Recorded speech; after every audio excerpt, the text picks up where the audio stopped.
యాక్చువల్గా టూరిజం కోసం అన్ని పర్మిషన్స్ తీసుకొని చాలా అద్భుతంగా 7 భవనాల్ని నిర్మించడం జరిగింది. కానీ ఈ మధ్య 3 మెన్ కమిటీ ముఖ్యమంత్రి గారు వస్తే మరి పార్టీ కార్యాలయంగా ఎక్కడ ఉంటే బాగుంటుంది అంటే ప్రభుత్వంలో భాగమే ముఖ్యమంత్రి అంటే, పర్సనల్గా కాదు కదా.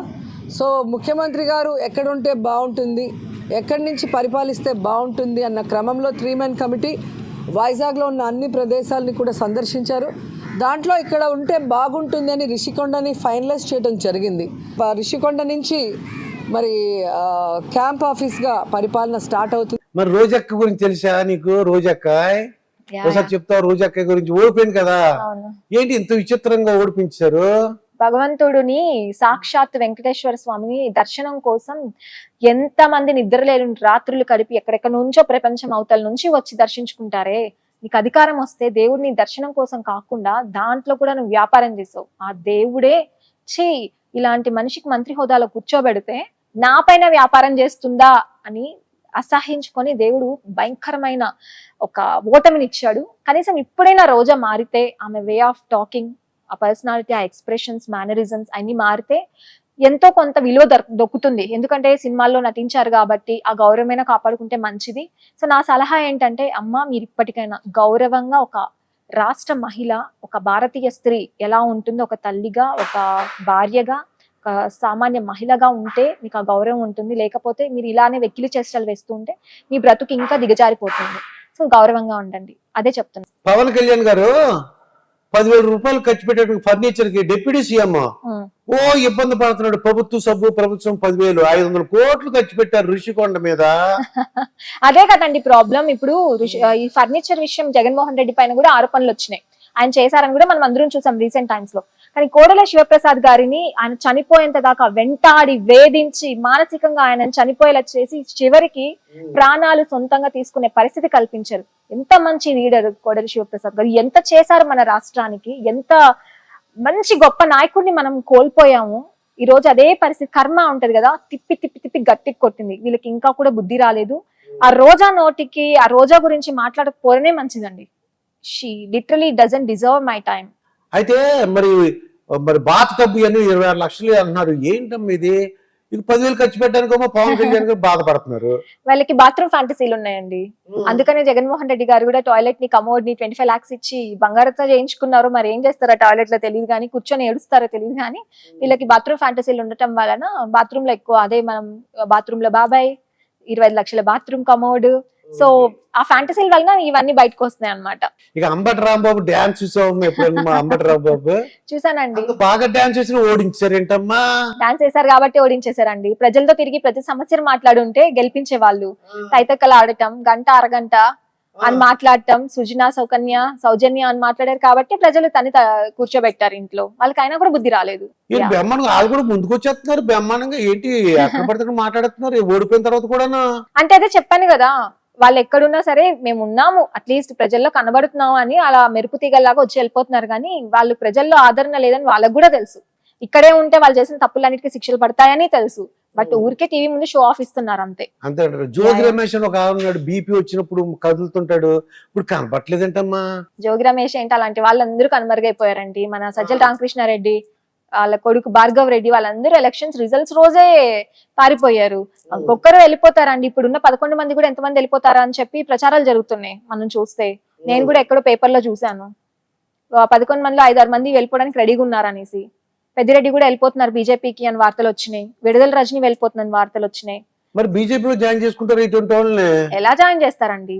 ఎలా జాయిన్ చేసుకుంటారు? వాళ్ళు చేసింది 1-2 అక్రమాలన్నీ చేసేసి నేను ఇంకో పార్టీలో చేరతానంటే ఎవరు చేర్చుకోరు. క్యారెక్టర్ కూడా చూస్తారు కదండి. వాళ్ళు గత 5 సంవత్సరాలుగా ఏం చేశారు ప్రజలకు అనేది కూడా చూస్తారు కదా. ఇప్పుడు బీజేపీ తెలుగుదేశం పార్టీతోనూ, పవన్ కళ్యాణ్ గారు జనసేన పార్టీతోనూ అలయన్స్ లో ఉంది. So I don't think BJP వాళ్ళు ఇలాంటి క్రిమినల్స్ ని ఎంటర్టైన్ చేస్తారని నేను అనుకుంటున్నాను. ఇప్పుడు జగన్మోహన్ రెడ్డి 2019లో గెలిచినప్పుడు దేవుడు రాసిన స్క్రిప్ట్ అని చెప్పి టీడీపీ వాళ్ళు అంటే చంద్రబాబు నాయుడు గారిని అన్నారు. ఏంటంటే 23 ఎమ్మెల్యేలు మీరు తీసుకున్నారు కాబట్టి మీకు 23 ఎమ్మెల్యేలు వచ్చినాయి, 3 ఎంపీలు తీసుకున్నారు కాబట్టి 3 ఎంపీలో గెలిచారు అని అనేవారు, ఏళాకోళం చేశారు. మరి ఇప్పుడు 11 వచ్చి స్క్రిప్ట్ మీకు తెలుసా? తెలియకపోతే నేను చెప్తాను. దేవుడు స్క్రిప్ట్ నాకు ఎప్పుడో తెలుసు అండి. ప్రజావేదిక కూల్చిన నాడే దేవుడి స్క్రిప్ట్ ఎలా ఉండబోతుందో నేను ముందే అంచనా వేయగలిగాను. దేవుడు ఎంత గొప్ప స్క్రిప్ట్ రాశాడంటే ఒకటి మధ్యలో 5 లేపేశాడు. వీళ్ళు చేసిన అరాచకాలు కనీసం ఆ 11 ఎందుకు ఇచ్చాడు దేవుడు అని చాలా మంది ప్రజలు ఫీల్ అవుతున్నారు. వీళ్ళు చేసిన పాపానికి 0 రావాలి.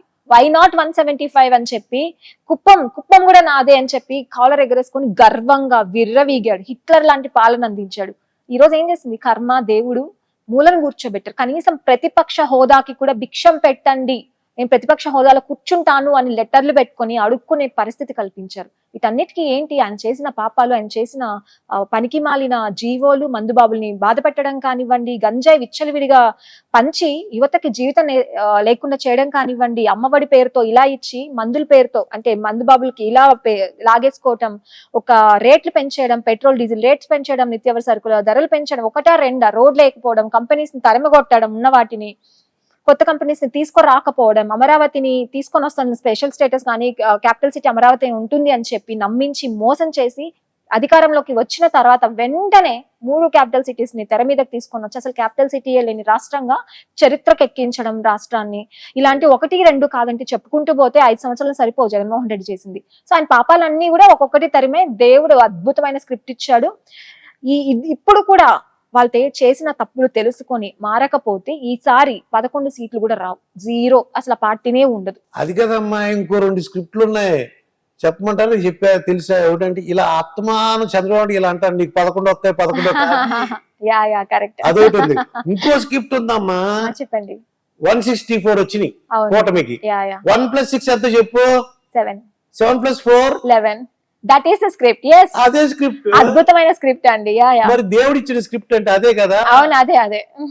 మరి స్క్రిప్ట్ మరి మీ అన్నయ్య ఏమో ఎప్పుడు చూసినా పాపం శర్మిలతో గొడవలు ఉంది. ఇప్పుడైనా ఓడించమని అన్నారు ఇద్దరు చెల్లెళ్ళు, ఆ సునీతమ్మ గారును శర్మిల. ఇక నన్ను కలుపుతారంటావా? ఎందుకు కలుస్తారండి?